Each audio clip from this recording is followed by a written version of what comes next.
Hey guys, welcome back to The Bright Side. Macy here, The Bright Side Girl, and happy HIKEATHON Day 19.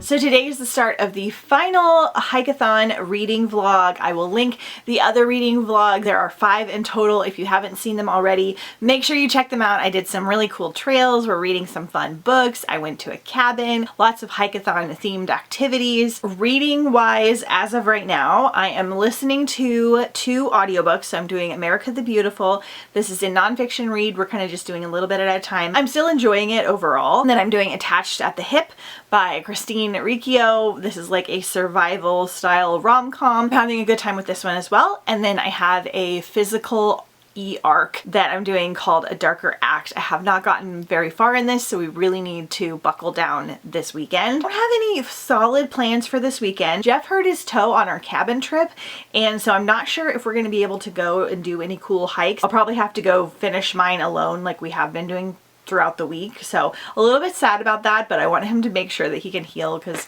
it's been a little bit hard at work for him, like walking so much. I don't have any other solid plans besides just reading and hiking and finishing the last little bit of the readathon. I did want to show you guys some of the books I got at the library yesterday. So I did check out some books. I got these a little bit late. Well, one of them not so much. I got a copy of America the Beautiful from the library just so I could see if there were any pictures or anything. I don't think there are. And also so I can use this for my wrap-up video that I do for Instagram. I got some Lumberjanes graphic novels. I read this one a couple years ago for HIKEATHON. It's like girls that are camping and there's like supernatural stuff. It's got kind of Girl Scouty vibe, and I got a different one in the series, so I may have time to get to these. If not, I will do them this summer. I just need to get a copy of this one, but I got Epic Hikes of America. I've checked this out for a couple years now. It's just really beautiful hikes all through America, like really pretty pictures, where they are, what the details are. Just love this cover, so I got these.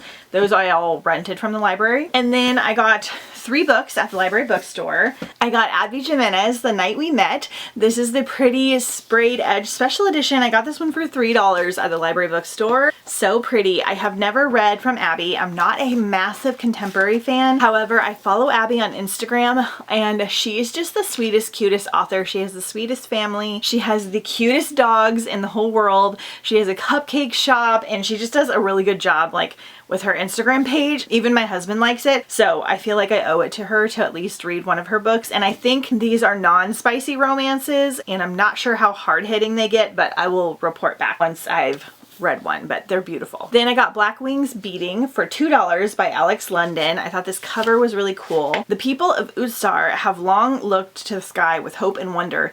Nothing in their world is more revered than birds of prey, and no one is more honored than falconers who call them to their fists. Bryson strives to be a great falconer while his twin sister Kylie possesses ancient gifts for it, but wants to be free of falconry. Altogether, she nearly made it out too, but a war is rolling through the 6 villages with a rebel army, leaving nothing in its wake but blood and empty sky. No bird or falconer will be safe from this invasion. So it's like a fantasy with falconry, which is very cool. And then on theme, I found Heartwood by Amity Gage.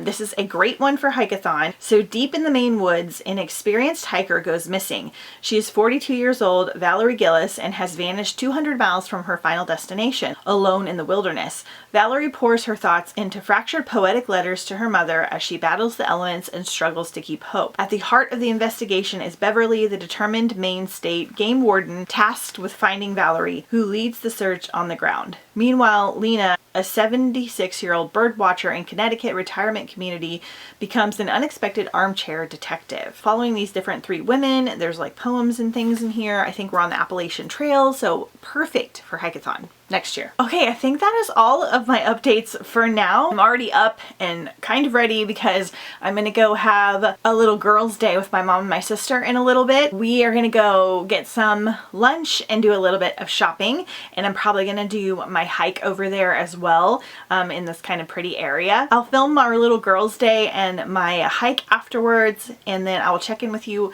later today or early tomorrow. So.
guys, happy Hikeathon day 20.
It is 5 p.m. on Saturday.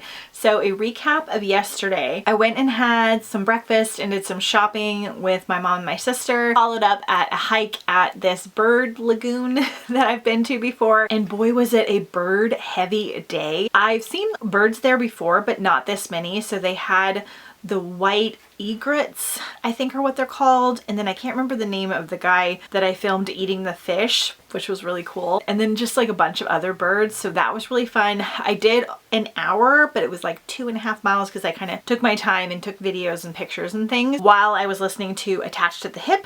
I am over halfway through this. I'll definitely finish this one this weekend. Today I had my crop swap where I go and trade vegetables and things with my friends and plants. And I walked around the mission for a little bit. It was just like a 5-minute thing, but I walked around, kind of filmed where we have the crop swaps at. Then Jeff took me to lunch and we did like a cruise down the ocean in a convertible because he had one from work, test driving it for the customer to make sure everything's working when they're like at different speeds and things. So he took me and we did like a cruise in the convertible and it was really fun. We had a nice lunch, did a little bit of shopping, popped into Barnes & Noble to get some drinks for the rest of the drive, and I got this month's cafe book. This month they said until mid-June. I guess they swap it out mid-month, which is kind of interesting. Disclaimer by Renee Knight. I have never heard of this, but apparently it's going to be an Apple TV movie or show. It is an adult thriller. It's following a documentary filmmaker, Catherine, who has no idea who might have sent the book that has mysteriously appeared on her nightstand. At first, she is intrigued by the suspenseful story that unfolds in the pages of The Perfect Stranger. But curiosity turns to horror when she realizes the book isn't fiction. The Perfect Stranger recreates a vivid, unmistakable detail the day Catherine became hostage to a dark secret that only one person knows, and that person is dead. So it's like a fiction book about her life with her secrets in it. That sounds cool. So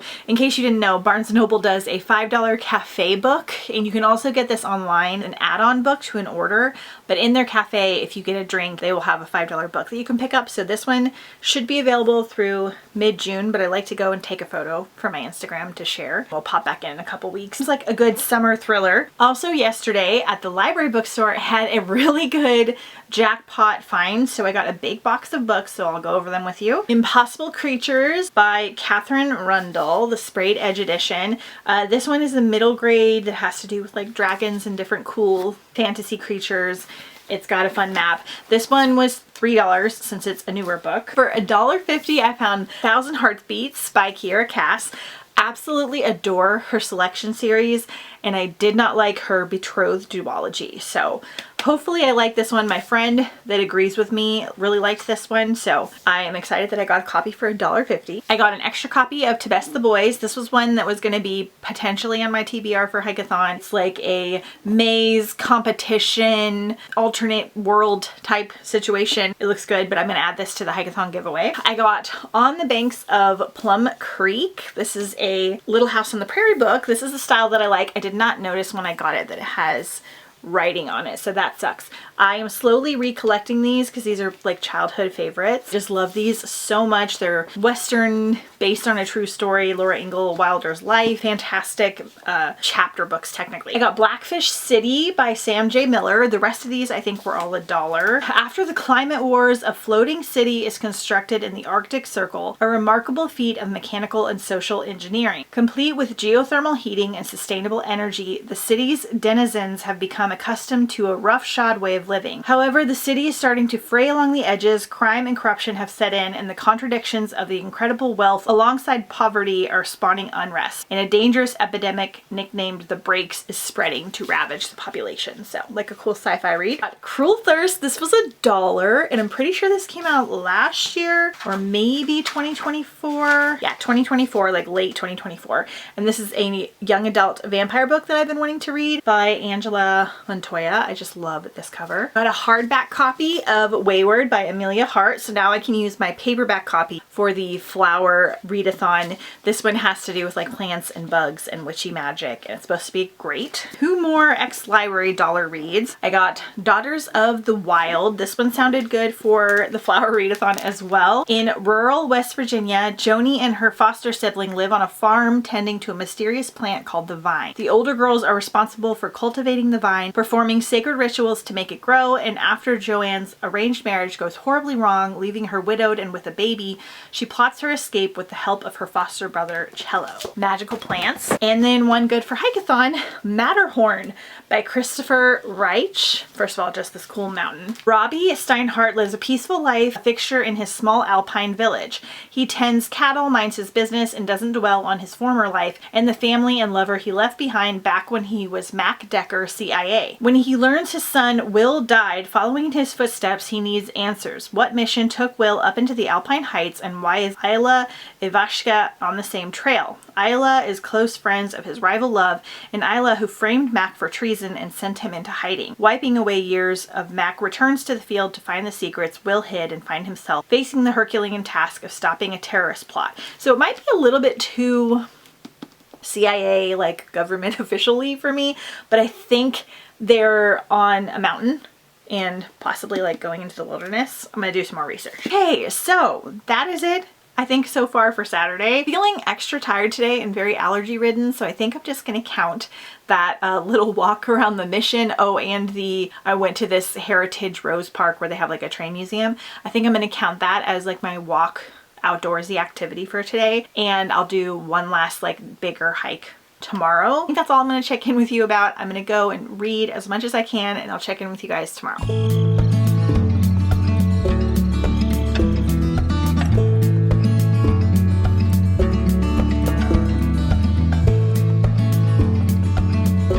Hey guys, it is now Wednesday of the following week. I am coming in here to wrap up this final reading vlog. On Sunday, Jeff and I just stayed home again and just did some house stuff and some kind of hanging out, and I did some gardening. We did go to get a coffee, and we did go try and find a hiking trail, so I'm going to show you that now.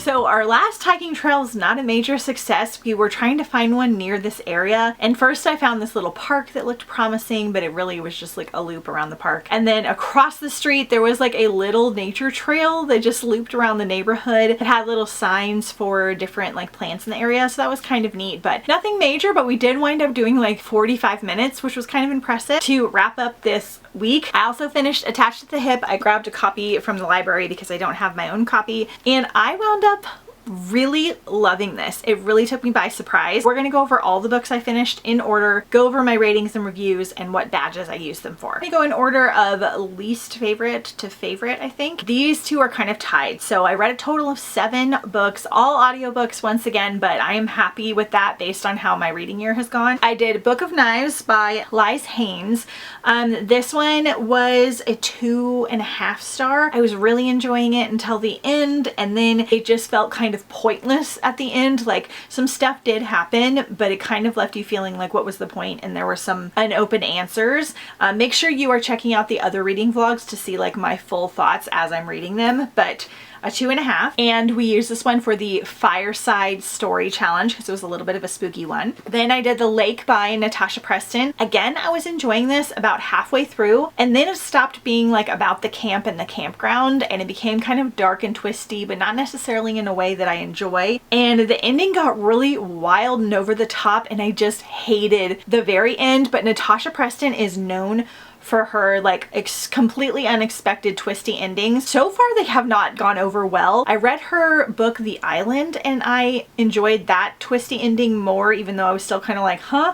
But this one was kind of like, again, it kind of made the book feel a little bit pointless. 2.5, and we used this for Lake on the cover. Last to Vanish by Megan Miranda. Suggest physically reading this one because the audiobook narrator was so monotone. This one was not as much about the trails and the nature as I wanted it to be, so that kind of knocked it down a little bit. The mystery, in my opinion, was only okay. Like, it was interesting, but it wasn't super twisty or incredibly hard to figure out. So this one was like a 3 star. We used this one for Trail on the Cover and Lost in the Woods. Technically, there were people that were lost in here. My biggest disappointment was The Gravewood by Kelly Andrew. This was a Fairy Loot pick for this month. It's absolutely gorgeous and I was wanting to keep it, but I didn't think I liked it enough to wind up keeping this, so I probably am gonna sell this one. I liked the setting of this, the dystopian, the vampires, but it was so incredibly angsty, and I love a good angsty romance, but I just didn't connect to the characters or the story. There was really only one character in here that I really liked, and the rest I just kind of thought were okay. I did like the very end. It kind of got more interesting towards like the very end, but I don't think enough for me to like read the next in the series. So this one I think a lot of people will really love though, and the audiobook was very good. I love the narrator. So this one was a like 3.5 star for me. And we used this one for the survival read and the Has a Hike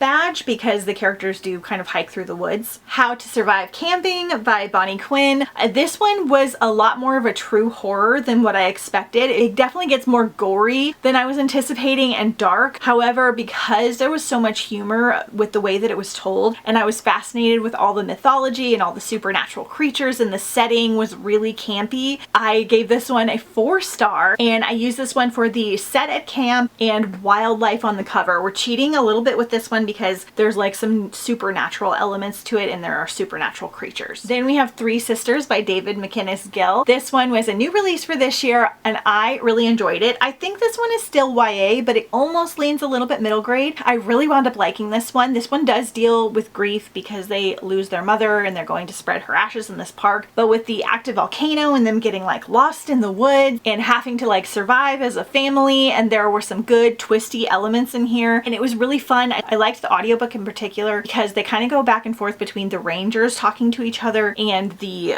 kids and the dad, and I liked the way they did that in the audio. So this was a 4 star, and we used this one for the Lost in the Woods challenge. So I technically used these for my favorite camping and favorite hiking book, but I finished this one after I did my post, and technically this was my favorite I think for the reading readathon. I'm so surprised because Christine's first book that I tried, I just pictured her so much in the book and I just got a little bit thrown off by it, but it makes me want to try it again because this was really freaking fun. This was exactly what I want in like a contemporary. It had a lot to do with the competition, the reality TV, the survival, the romance, a lot to do with that setting, which was really cool. It wasn't overly dramatic, but it had fun drama and twists and turns. There's a little bit of a love triangle, and I just really had a great time with this. I love the survival-esque nature of it, so I'll definitely be getting a copy, and this one was like a 4.25 for me, surprisingly. And we used this one for the camping activity badge because there were a lot of camping activities. So I think I only missed 2 badges, and that was Cabin on the Cover and Book with a Map. None of these books that I read had a map in them, which was kind of surprising. I kind of put that challenge on the back burner thinking one of them would hit. And then I did not read with a flashlight, which I'm really sad about because I was looking forward to it, but I was physically reading an e-arc, so I didn't get to that one. I did go on lots of hikes. I did visit a little free library. I did read outside for a little bit. I did technically stargaze. I didn't film that one. And I did do like a mental nature scavenger hunt because we were looking for birds and things. So we did really good overall. So here is everything that I read for the readathon. I put 2 on the forest hiker side and 5 on the camping side. We were camp heavy this time. I do have 2 books that I'm going to finish out through the rest of the year. A Darker Act on my arc. I'm very excited for it. I just was so bad about physically reading. And then America the Beautiful. I thought I'd be able to finish it in time, but I just wasn't, but I'll finish it this summer for sure. I did put a poll on Instagram and it was 100% unanimous that you guys liked doing the 3 weeks. I will put a poll on here as well if you want me to, but I've got the general consensus that you liked the 3 weeks. I wasn't sure if you guys were kind of petering out towards the end and kind of over it, but it seemed everybody was still excited about the 3 weeks, even if they weren't keeping up with like the pictures on Instagram, which is totally fine. I personally enjoyed it because it gave me a lot of time and it's really good for me to be outside and be in nature. I like filming the vlogs this way. It kind of forces me to put them out on time. I think we'll probably do that again next year if I can squeeze it in. Let me know your thoughts as well. I will have the announcement for the next readathon sometime next week. I think I need to finish up some graphics and things before I get that ready. We have Mermaid Marathon, which is next. I'm excited to do all the ocean activity things. That one doesn't start till July 6th, so you have the month of June off for now to kind of reset and get ready. And yeah, I think that is everything that I have to share with you. I just want to say a big thank you to anybody that watched these reading vlogs. Hit me up with some kind of hiking or camping emoji if you made it this far, by the way, because they're really fun for me to like look back and watch, even if they're not as well received on the channel as other things. But also to anyone who participated in any way, even if you read one nature themed book, you have participated, and thank you for telling me how much you enjoy this one. I think this is officially my favorite readathon. Other ones kind of battle with it, but just with the vibes and the way everything is, I just wait for this every year and we have such a good time. I really needed it with how hard this year has been for me so far. So hopefully it helped you too, no matter what way you participated. Let me know all of your thoughts and feelings down below in the description. Make sure to check out all those other reading vlogs if you haven't already. Stay tuned for the next announcement. Don't forget to follow me on Instagram at The Bright Side Girl, and I will see you guys next time on The Bright Side.